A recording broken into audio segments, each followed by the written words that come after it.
they can go on, just to ride it away. Who's staying any longer? We will surely never get away. Anything you want, we can make it happen. Stand up and turn around. Never let them shoot us down. Never. Greetings, everyone. My name is Hanshi John Therien, and I'm inviting you to Ring Talk, Episode 1. And boy, oh boy, have I got a guest for you this evening. His name is Jean-Yves Thériault, the Iceman. He is 23 times world kickboxing champion. He is a member of the Canadian Black Belt Hall of Fame. And he is what they call now a GOAT, greatest of all time, definitely in Canada, and one of around the world. He is also my BFF, my best friend forever. We have been together for 50 years, champ. You want to think about that? Amazing. 50 years. Amazing. And we've done so many things. So we're going to share our experience together. So I'm going to start with you, Jean-Yves, because let's go back to when you started in martial arts. Give us your introduction. Well, I started in 1972, as you well know. I think that, and I was 18 years old, and I think that, young men at that age will probably wonder, how would I fare if you're watching, for example, a fight in the schoolyard? How would I fare? And I was as scared as a rabbit. I was never very confident in my ability to fight because I didn't know how to fight. And so I sort of talked to my brother, Vic, who became a really good martial artist, as you well know. Extremely good competitor. And a friend of mine, let's go and register in a sport different than karate. We're looking for something a little different than karate. And the karate was very big at the time. And we'll go with this Jew, that stuff. that Jew. That's it. So we showed up at your door, evidently, and I signed up. I was legally of age, and my brother was even worse, and my friend as well. But that was the beginning of a great adventure. And I started, as you well know, in '72, in May of '72, and I'm still with the organization after having spent all of my life bouncing around the world and talking to people about going to see one particular trainer or get these people to do your management or blah blah blah blah blah. Well, I was lucky enough to hit a home run right off the bat. I certainly appreciate and forever grateful that you were there to witness my career. Jean-Yves, it was, I think we grew up together because I was a jiu-jitsu student. I became a jiu-jitsu instructor. I started to compete. I did okay, but I knew I was never going to be a champion. I knew that. But I said, maybe I can be a good coach. So I started to coach in point fighting. And you got disqualified most of the time because you would hit and knock everybody out, and then you got disqualified. So we just kept going, and then the sport of kickboxing arrived. I switched you because you wanted to do it. You know why? Because of Jeff Smith and stuff. And if you want to talk about that, it's fine. And we had about 10 or 12 very good jiu-jitsu students who switched over from point fighting to kickboxing. But you're the one that went right through the roof and all the way up. Yeah. Maybe you want to explain that shot in the arm that Jeff Smith gave you. Well, certainly. I remember it well. You may not be a champion as a fighter, but you're a champion as a promoter and a coach. And there's a ton of people that owe you a great debt of gratitude. One of the events that was promoted on closed circuit TV at the time was a boxing match, and I was always a boxing fan. Yeah. Muhammad Ali and Joe Frazier. Yep. And I was a Joe Frazier fan, and a lot of people around here were Muhammad Ali fans, and so so I went there. One of the preliminary fights was a kickboxing fight, of all things. I had heard of kickboxing before, never really saw anything except maybe Wild World of Sports on the afternoon, Saturday afternoon, and all of a sudden I'm looking at this. And they're punching and kicking, which was something I was doing.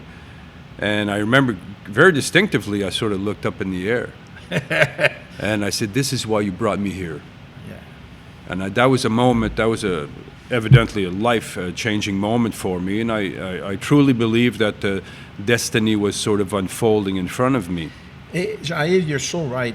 I was at that fight with you, and I watched it, and I saw something different. I didn't know what it was, but I liked it. And you had, it was like a vision from God that's saying, bang, here's the strike, you know, the lightning. Yeah. And then we went back, and in the beginning, my God, my God, my God. We were padding and everything, and had running shoes and whatnot. It was caveman. It was Neanderthal kickboxing routine, but we evolved, and then we got better than there. Speaking of training and evolving, you've been in the ring close to 20 years, all right? Non-stop. Yeah. And you had some training routines. Maybe you want to talk a little bit about your routines because we have a lot of future maybe world champions they'd like to know. Absolutely. As you mentioned, when we first started doing our kickboxing routine, after the first session, I puked. I wasn't used to pushing myself hard like that and stuff like that. And I realized, okay, I got to get myself in shape. And at the time, I started running a little bit, and I was hitting the bag, doing skip rope, and working out a little bit harder than what I had been used to. And now we booked a fight for me. Serge Simard.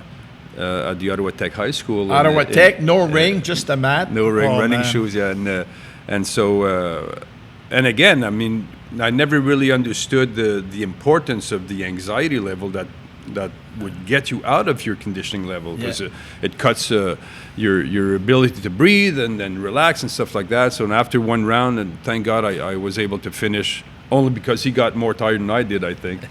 And again, after the event, I went to the washroom and he gave it back. I remember your lunch and your pizza from yesterday came up. And evidently, at the time, things had to change. I said, there was a moment I said that if I want to continue doing this, I have to change the way that I train. And I studied a little bit. There was some information from one of your mentors and your trainer, or your jiu-jitsu coach, or Sylvain. Yep. And he talked to me about some of the routines that were being done around the world, not just in boxing, but in swimming and in sprinting and so on and so forth. And I thought, okay, these guys are in shape. And so I started putting together a workout routine that would sort of serve me for the rest of my life. I was lucky enough to have a gentleman as a trainer, because after a while you understood that there may be some limits to your ability to push me forward. And you recruited Guy Mallette, God bless him, and Guy had the same sort of mentality that I did, and that would be to have a plan in order to follow that plan to get your routine done and get all of your components that are important for fighting, like shadow boxing and footwork and hitting the bag and sparring and all that stuff. He drew a template for me, and okay, champ, you have to do this. I wasn't champ then. You have to do this and this and this and this. And at the end of the week, I would look at how many rounds of footwork I did and how many rounds of this I did. And I was a little bit lacking in one, and so I had to adjust. And all of a sudden, I think you'll remember one of the fighters that I fought, Rodney Baptiste, the first time in Ottawa. It was a great fight. I want to talk about him in a minute, because that was Ali Fraser. That was a great Ali fight. Fraser, you and Baptiste. You'll remember he said, after having been interviewed, so what do you think of our local guy? He said, well, he's not great at anything, but he's good at everything. And Guy got pissed off at that one. But that's what this is what he was saying, is that you've covered all the bases. And incidentally, he was the one that sort of inadvertently gave me that nickname, Iceman. Yeah. Because at the following day, Iceman commented in the newspapers. That was kind of cool. But the routine was developed and tweaked over the course of years, and I would also take my resting heart rate and then my active heart rate. And tell us about your resting heart rate, the lowest it's been. I started taking notes, and I thought, okay, well, I'm doing pretty good. In the morning, my And that's probably the best time for me to take your resting heart rate, and it was like 48. And I said, "Wow, man, I'm lower than the average." And I worked it, and I worked it, and I worked it, and over the years, I dropped it down to 36 resting heart rate. I remember the pre-fight one time the doctor took to check the heart rate. He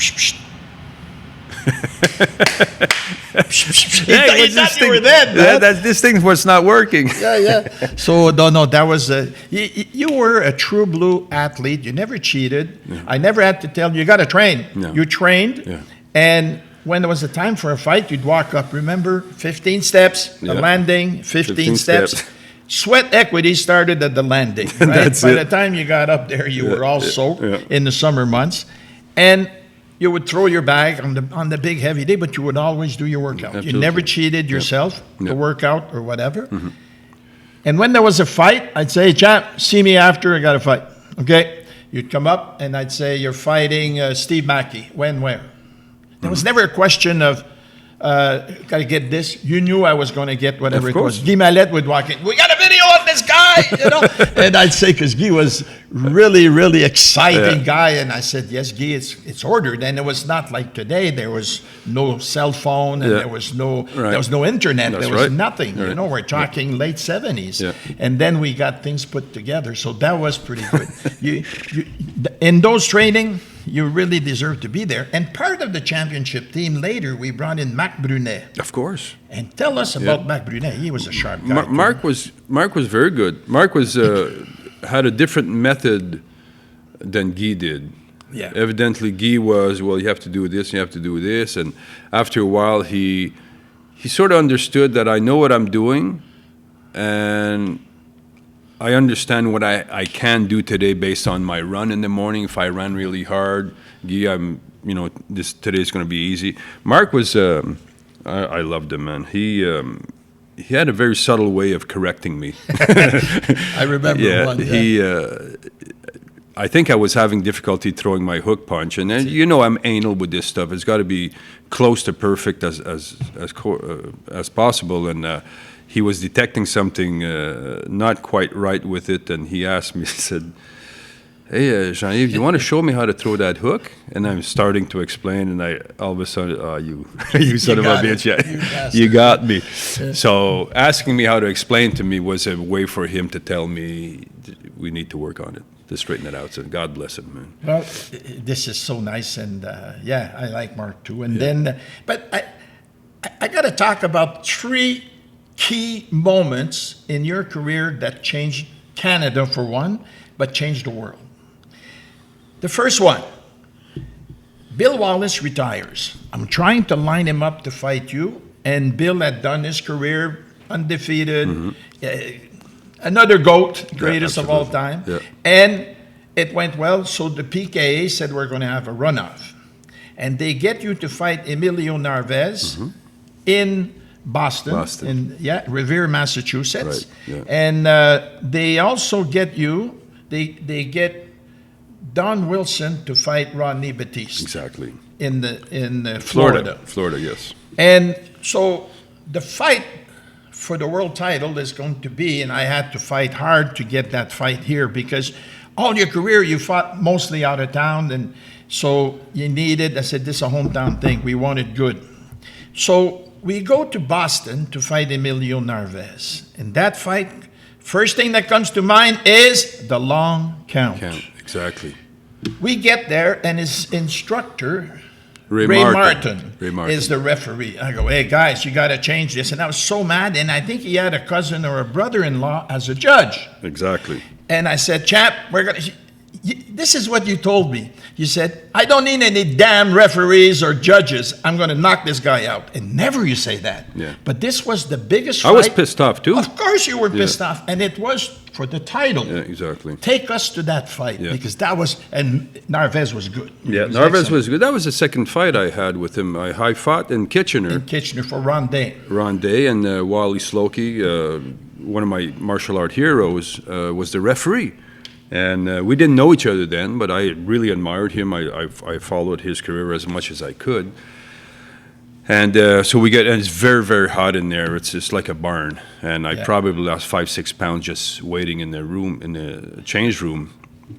as we go in the fight and we start fighting, and I in the 7th round, I hit him, and he went down, and Wally gave him a count, and the fight was over. But Narvaez was saying that the count was too fast and blah, blah, blah. And in any event, that was a victory, and maybe controversial in his mind, but I'm going forward. I don't have any time to spend arguing. And so we booked the second fight in Revere, Massachusetts. Doug Marshall was the yes, the promoter. The promoter. Oh man, what a character! Yeah, what a guy.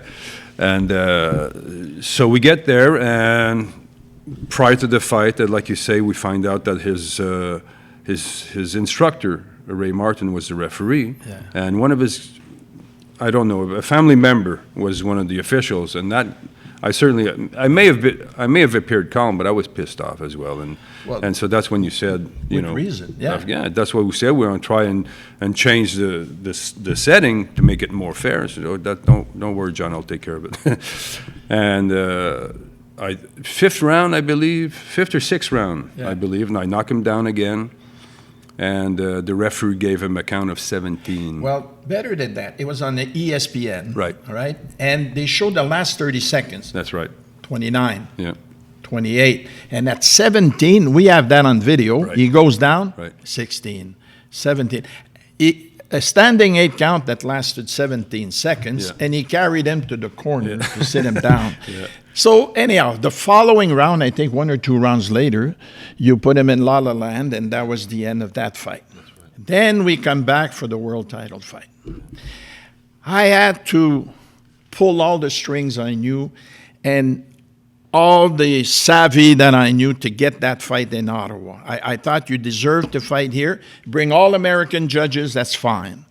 But in the meantime, Batiste and Wilson fought in Florida. Wilson won that fight on decision. Right.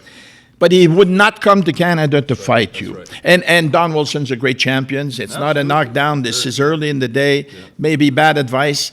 And they were fighting in a bar with 300 people. We had 4,100 and something at the Ottawa Civic Center with media and everything. So Batiste had lost. They could not put him there, and Wilson did not want to fight. Bill Wallace fought Robert Biggs from St. Louis. For his retirement fight. Yeah, so, for his retirement fight. And I was an official there. As a judge, you see the famous picture of Wallace this way, and you look at the bottom of the ring, you see a John Therien with long hair, right? And he won a 12-round decision and retired. Right. So the PKA says, Robert Biggs went 12 rounds with Wallace, did an excellent, excellent fight. We're going to bring him to fight Jean-Yves Thériault for the world title, which was justified and good. It was very, very anticlimactic. In the first round, he ducked into one of your kicks, and you opened him up with 60 stitches, 30 inside, 30 outside, blood all over the place. I remembered like it was this morning. I had my tuxedo with all the frills around it back in the day, and this was November 15, 1980. I realized what happened, but it was so anticlimactic. It was like silent in the Civic Center. I jumped in the ring, and I jumped on you, and I said, "You're at top of the world, baby!" And then that happened. Remember that? Of course, I remember. You also said, "Hold me, because I'm going to fall off." Again. Now, that fight in Ottawa created a world champion. So that woke up all of Ottawa, people who want to be in the fight game. Right. But the one that did the magic was 1 year later, Rodney Batiste, April 25th, 1981. First title defense. Exactly. It's a 12-round fight. And my God, Ali Fraser in kickboxing. And this was maybe one of the best fight in kickboxing for action and for the crowd. Yeah. Take us to that fight. First title defense. Absolutely. I remember exactly what you said. The first time I won the world championship was anticlimactic because you train and train and train. You train for 2 months, 6 weeks, 2 months, whatever. But you also train all your life to bring. That's right. Right. That's right. And all of a sudden, okay, I'm world champion, but there was an emptiness. I mean, I didn't talk about it because in the moment we were just celebrating, but the following days, this was way too easy. There's something wrong here. In any event, I fought a couple of times. I think I fought Glenn McMorris. Yes, you did. And then I fought Batiste. But Glenn McMorris was not a title defense. No. It was a warm-up fight for the first title defense. And so Batiste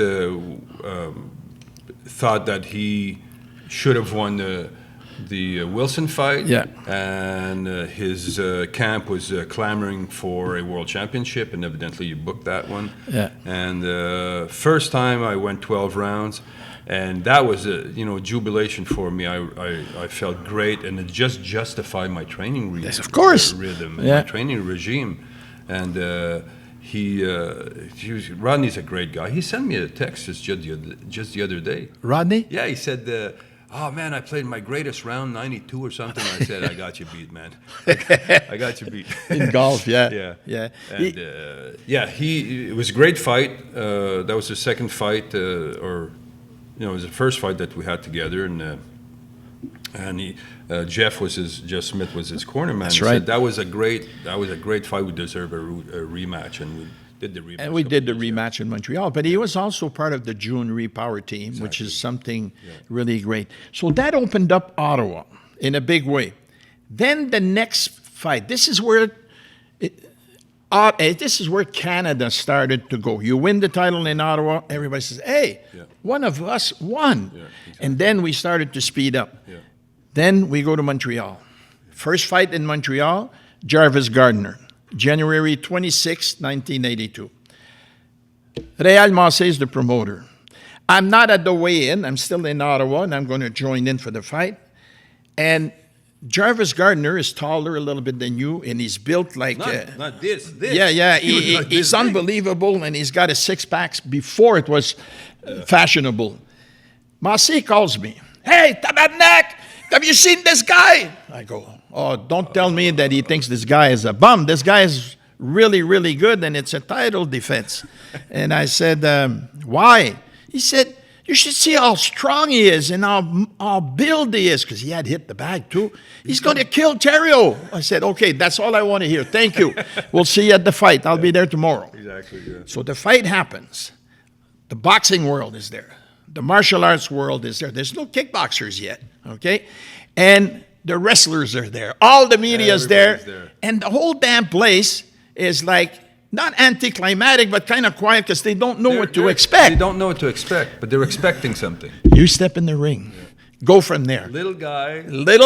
Big like this, Yeah. guy, big like that. And of course, there's a oohs and ahs. And I remember squaring off against Gardner, and he was good. big, he was muscular, he was also fast.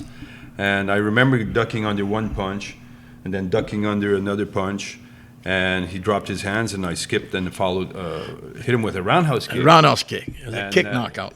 In Montreal, the first time somebody saw somebody else, being knocked out by a kick, evidently, you're right. That was a takeoff fight. It changed the world. It changed the world, and it made Montreal the hotbed of kickboxing in the world, not Canada, but in the world, You're because right. Yeah. your next fight banned us in Ontario. That cost us 3 years and 3 months of our lives, trying to fight it with the Ontario government. Yeah. Then the next one is January 1983. You fought Steve Mackey, but between January 82 and 83, I said, champ, get ready. You were always ready. I said, this year you're going to be busy. Yeah. You had 13 fights in 12 months. Yeah. What people don't understand, you had 77 pro fights. Yeah. 77, that's a heck of a lot of fight, and 13 in 12 months. Now we go to Montreal, we go to Toronto. Everybody in Toronto, Don Cherry was there, the Toronto Maple Leafs were there, all the karate guys. I mean, it was jam-packed. The same scenario as what we lived in Montreal. This is a new thing for them. And they didn't know what to expect. Yeah. Then you knocked out Steve Mackey with a jumping round kick. Yeah. You remember, prior to that, though, you were talking to George Chuvalo and the commissioner, Clyde Gray, And prior to that fight, maybe a couple of months before, you had a local star, Nicky Furlano. World boxing. And he was a very good boxer. And they had like 2,000 people. And I think, like Ray said at the time when we booked this fight, this is never going to come off the ground. I mean, we had 2,000 people with Nicky Furlano, who's a local guy, and blah, blah, blah. And we come in there and we drew, I think, 7,000 people. 7,000 plus we had upstairs in the licensed bar another 2,000 or 3,000. Yeah. 10,000 people showed up. Yeah, yeah, and so again, the phenomenon, the newness of the sport, evidently came into play, and as you know, God wants it, I guess, another knockout by kick. And the same thing happens again, the big brouhaha about, you know. And it was spectacular because you jump in the air, you're about 2 feet off the ground, and you do a roundhouse kick, you clocked him, and he went down. That kick went around the world because, and there was no internet, but it went around the world, the echoes of Thériault kicking and knocking people out with a left leg, a right leg, a left hand, a right hand. Then the government of Ontario, Robert L.G., who was the MPP, who was a brain surgeon, friends with all the boxing world, said, we're going to do a 90-day moratorium. And I said, why? Well, because a kick to the head is 100 times more powerful than a punch. And I go, come on, guys, you know, be smart here.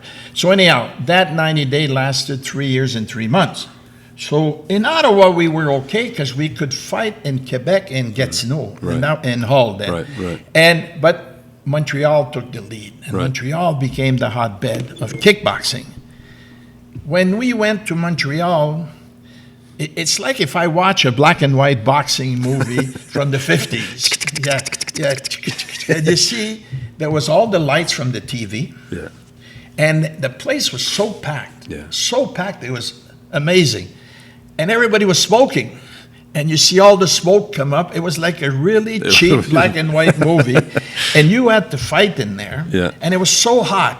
And I remember you were maybe a size 32 or 33 pants, and you'd bring a size 30 for after the fight because you'd lost so much weight.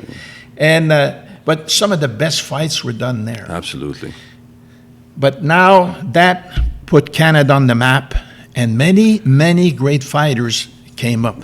Montreal opened up with our friend Darryl Lanigan, Jersey Long, Rénal Lamarqueur de Lyon, Michel Rochette, and I'm forgetting some, Lavoie. Yeah, and those people became world champion as well. But how many people do you think Montreal drew that were already world champions? I'm talking about Wilson, Alexio, Thurman.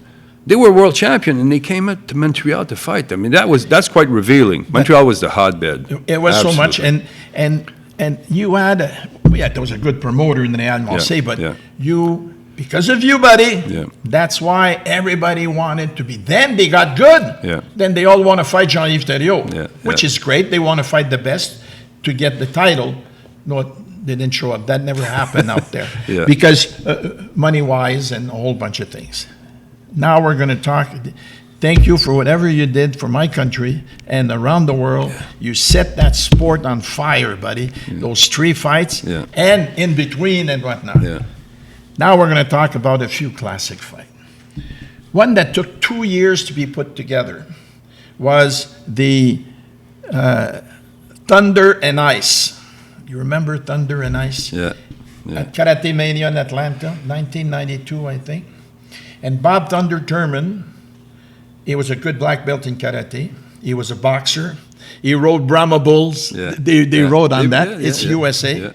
And he was going to knock out Jean-Yves Thériault and bring the title to America. That's right. Right? Take us to that fight. There's 18,000 people in the Omni. Joe Corley is the promoter. Bill Wallace is there. Joe Louis is there. All the top guys are there. The place is packed. And you're going to fight. You go to that fight because that was a classic. That was a fight in the making, 4 or 5 years in the making. And the Thurman camp was saying, well, we want Thériault. And you know, I'm busy.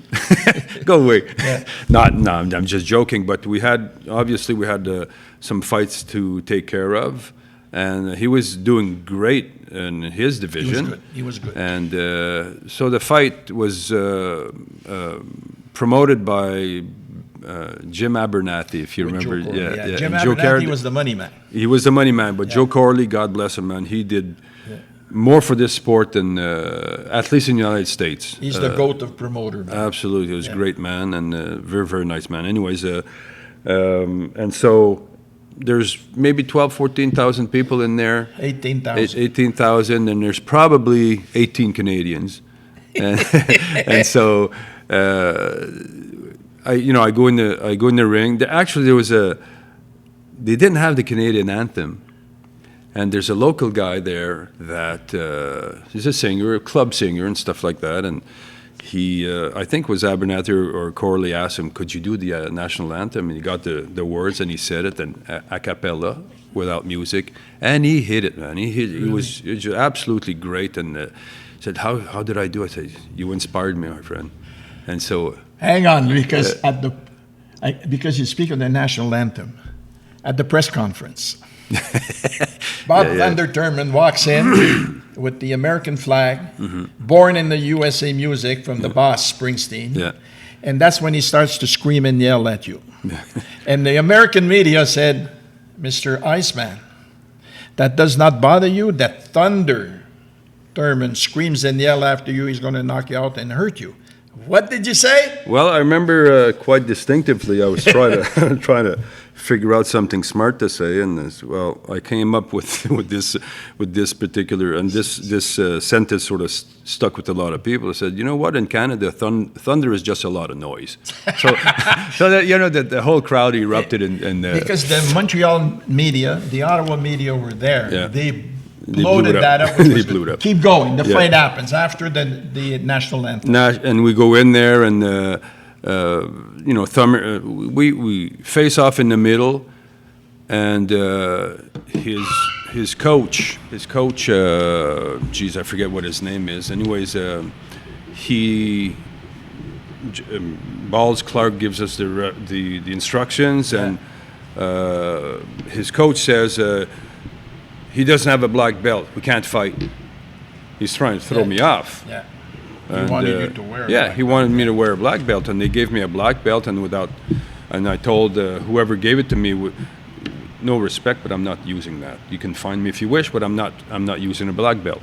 Because and so you were a blue belt. I was a blue belt. I wasn't a you black go, belt, so I'm true to my instructor, right? Yeah. And so they didn't. Jeez, I forget his name. Anyways, they didn't really say anything. They're just trying to stall the fight. That's right. And we went at it, and I hit him a couple of times, and I hit him with an uppercut just under the eye, and it started to swell.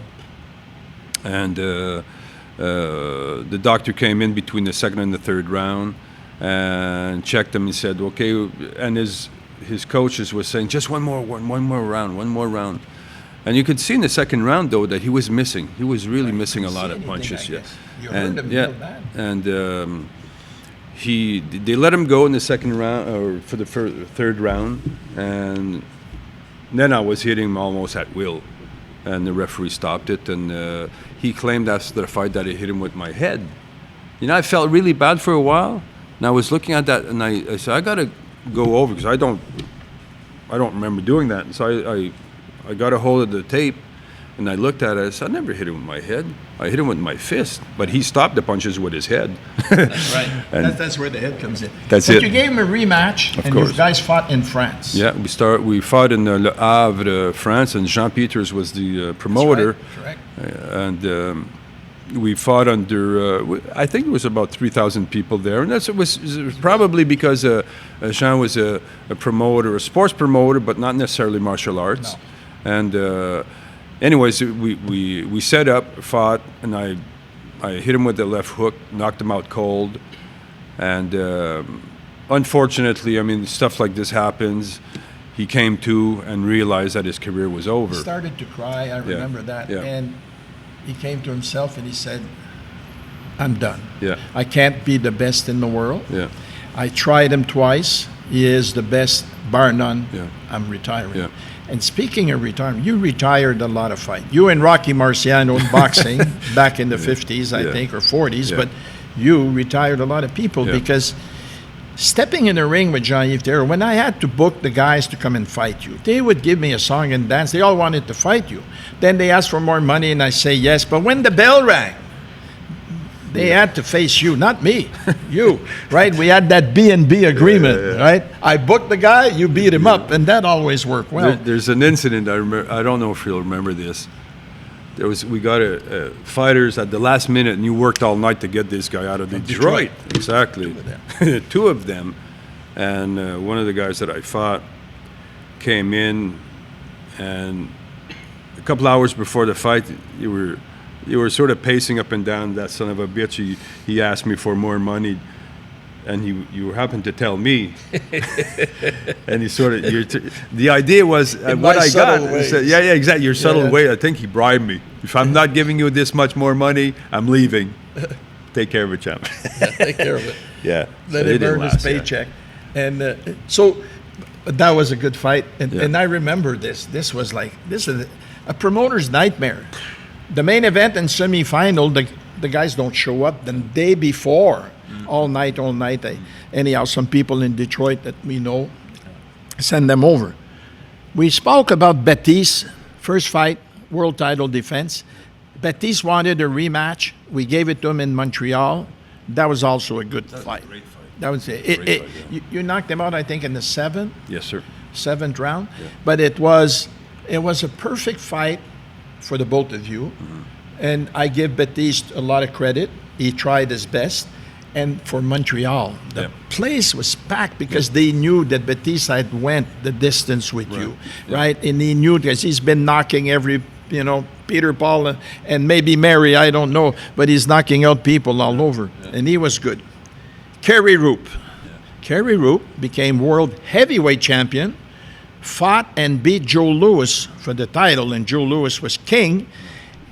You fought him two or three times. Yeah. 3 times, yeah. I remember the first time the first time, was it in Ottawa? No. It First was in time Kitchener. was in Kitchener or Toronto. It may have been Toronto. Could be. I think. Anyways, I fought him 5 rounds and won a decision. I remember I hit him with a right punch and I smushed my middle knuckle there. And the following fight, I was fighting Ralph Hollett for the Canadian Championship. Tough guy, Hollett. No Good kidding. boxer, Canadian champion in boxing. Absolutely. And for a month, I couldn't use my right hand, and Yeah. so I developed that hook.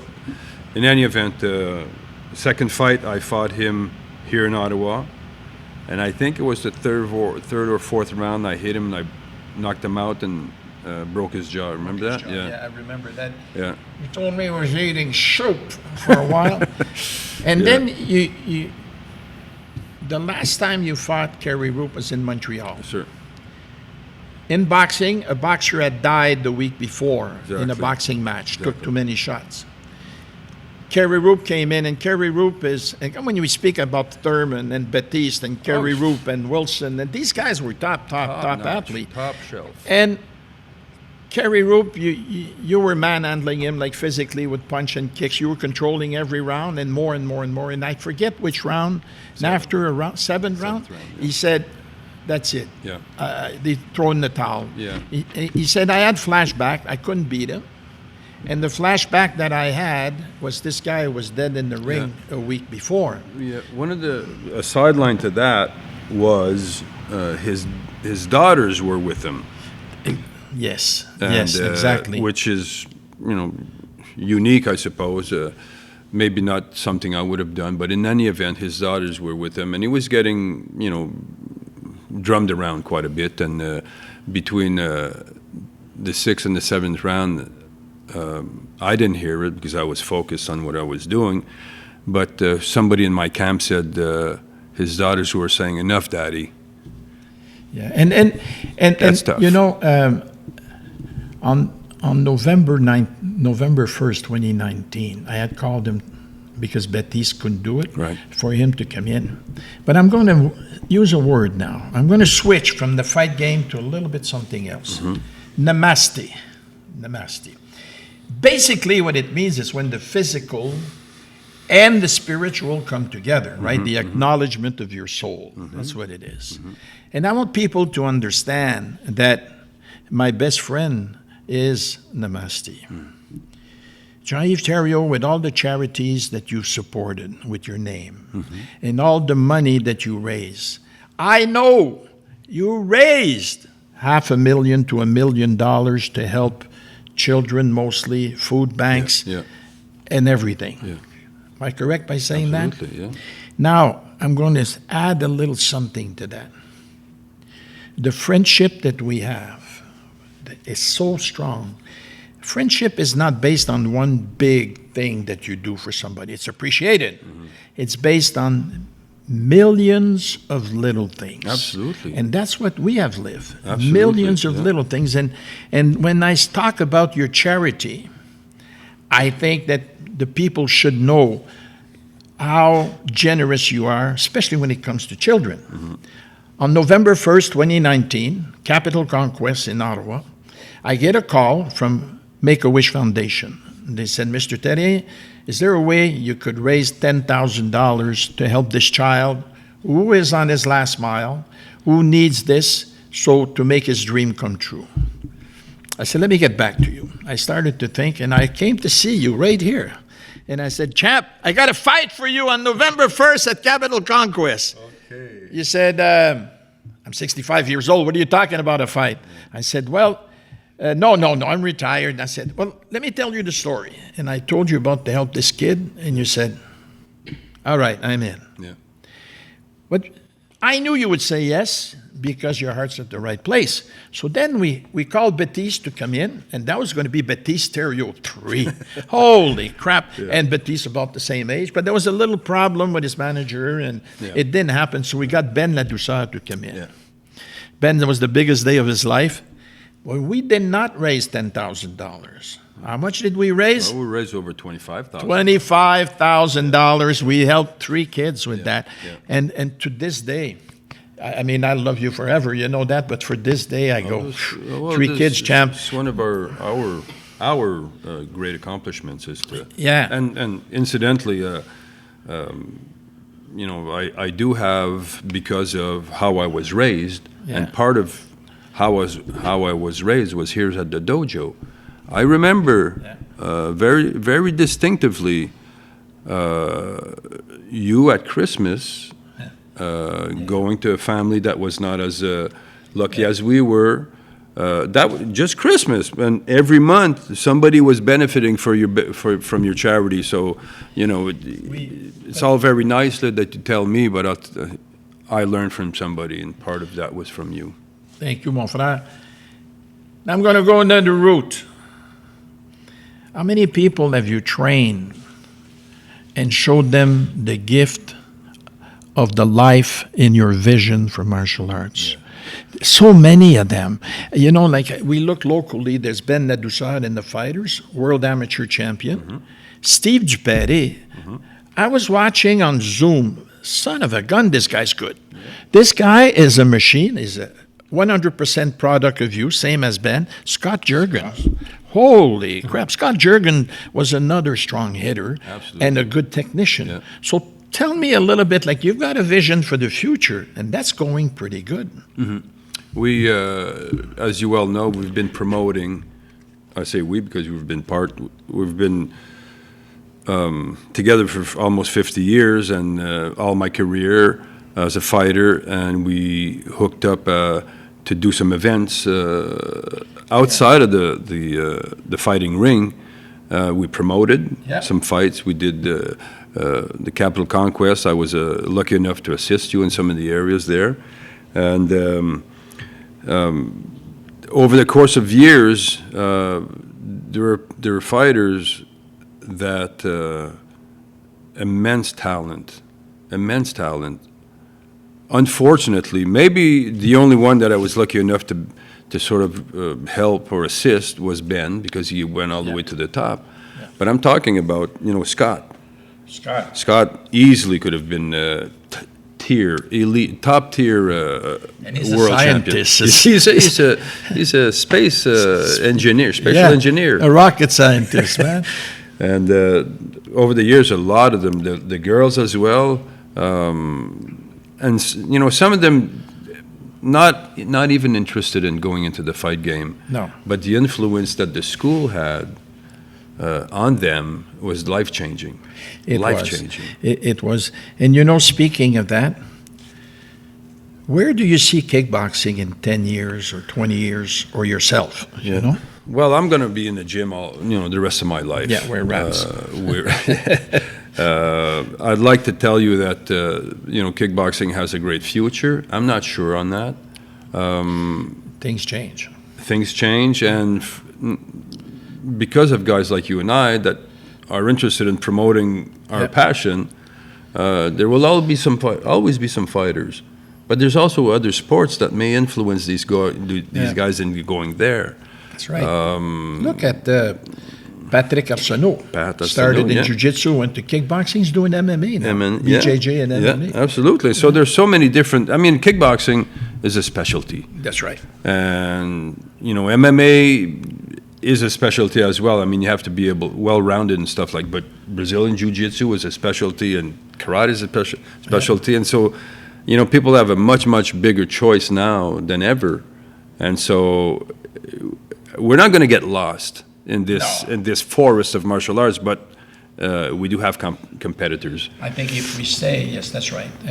But it's good. I call that the growth of the martial arts, the combat sports. Absolutely. Just to finish on Namaste, and we're almost done with the interview. The other one that is so special. The charities are good. You've raised $500,000 to $1 million, maybe more. The people you've helped, the people that you got a lifeline for your vision of the future. Tell us about the Tuesday guy. That's the best one in my book, the Tuesday guy. Yeah, well,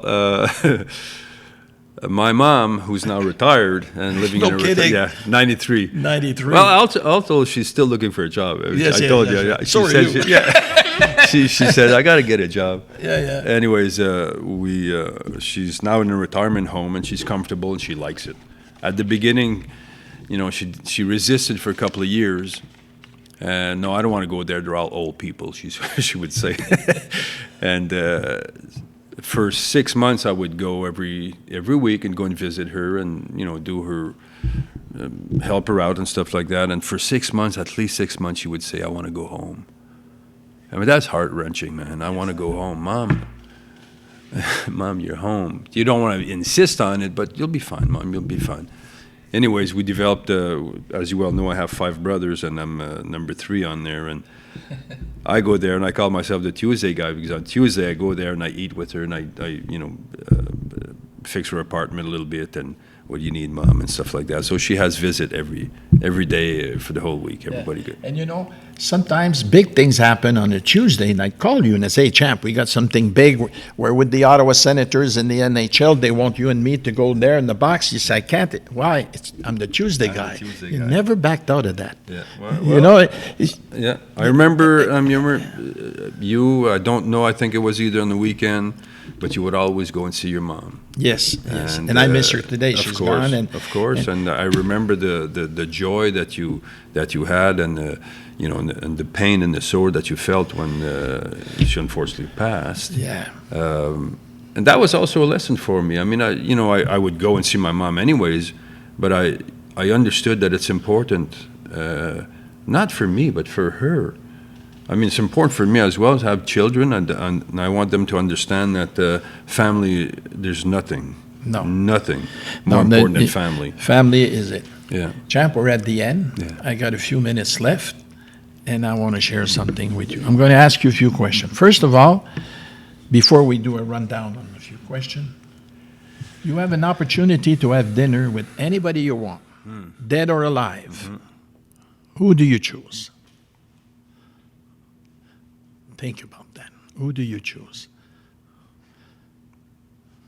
Let's skip it, okay? I know who. Let's skip it. Now I'm going to ask you some questions. You're going to answer with one word, okay? Sorry about that. That's all right. My father. I know it's your father, and when I saw the tears come in, I understand. Jean-Yves, best food? One. Pasta. Pasta. Good. Best wine? Brunello. Italian. Hey, I got a bottle for tonight. Brunello. Yeah. Brunello. Favorite movie of all time? The Godfather. Godfather 1. Yeah. Yes, Godfather man. 1. Yes, sir. You've been around the world for fighting, and you do so many seminars around the world. Yeah. Which is the favorite city you visited? Oh my God. That's a difficult one because there are great cities all over the world. It's the company that I was keeping. Yeah, that's right. The company that I was keeping, evidently you were part of this, and we had some amazing trips, amazing moments together. Could have been Ottawa, could have been Naples, it could have been Rome. It didn't really matter. It's the company, and obviously my wife Leslie. It really didn't matter where I was if I'm with the right company. And that reminds me. So I read something the other day. How much would you spend on a bottle of wine? Maybe a half hour. I thought that was a great one. I like that. Favorite music? I know you like I like music. blues. Blues, yeah. Like Yeah, blues. blues And rock and is- roll, of course. Rock yeah, and of roll. course. We're rockers from back then. Right. Any hobby or other sport that you practice? I like. I play guitar a little bit. I can't say that it's a hobby, but it's an escape for me. I'll pick up the guitar and I'll scratch it for 15, 20 minutes, and it just takes me away from wherever I can't think of anything else. Sports, I like sports. I like team sports now. As a kid, maybe not so much. Certainly as an athlete, I didn't really participate in team sports because I didn't want to be let down by somebody else's performance. Or myself. Or myself. If I can't, keep up with the rest, I mean, and so, yeah. Well, I'll tell you what, in closing, I want to thank you for being in my life. We grew up together. Together, you became the world champion. Together, I became the man of the destiny for kickboxing, promoter, manager. You became a best friend, a father, or whatever it is. I just want to say you have one more mission that I booked you for. You know that. You are booked to be the MC at my 100th birthday. That's it. And you got to be there because when you're booked, you're booked. So everyone, the greatest of all time, all right, our own GOAT in Canada, the Iceman, Jean-Yves, you made this sport, and for that, we are forever